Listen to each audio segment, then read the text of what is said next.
Hey everybody, I'm Rachel. In the SpecFic cohort, as Chloe said. To give you a visual description, I'm a fat white woman with buzzed hair, purple glasses, visible tattoos. I'm wearing a black tank top with a rib cage and some flowers on it, big green headphones. The wall behind me is covered in pictures because I'm a maximalist.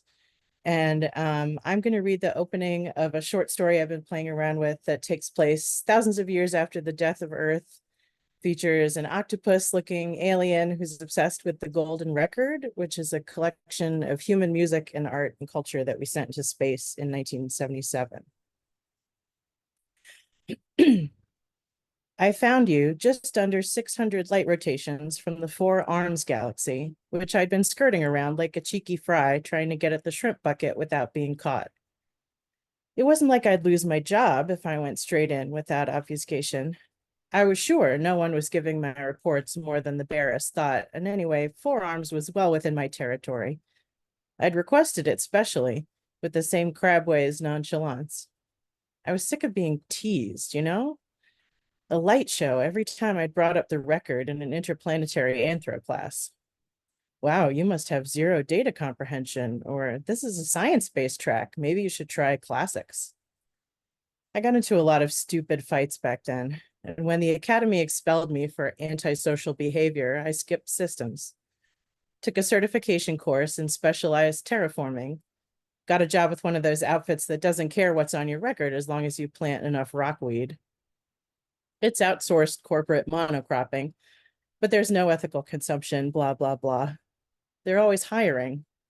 Not many people want to spend octades of their lives alone in a tiny deep space craft. I like it.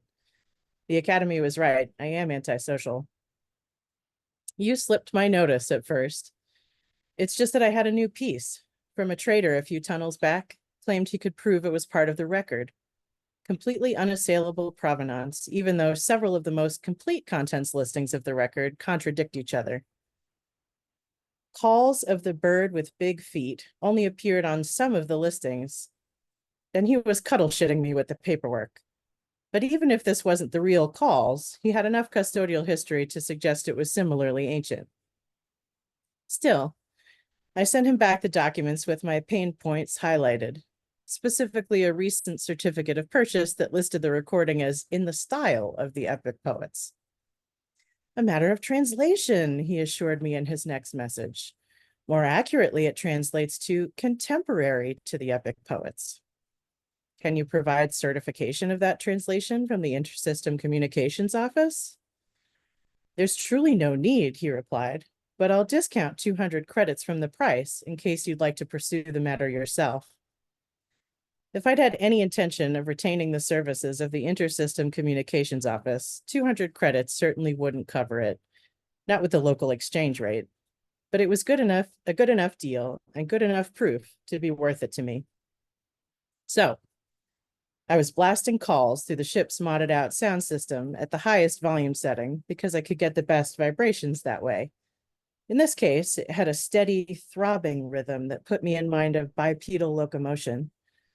And it took me longer than it should have to notice the blinking of the forward sensor alert.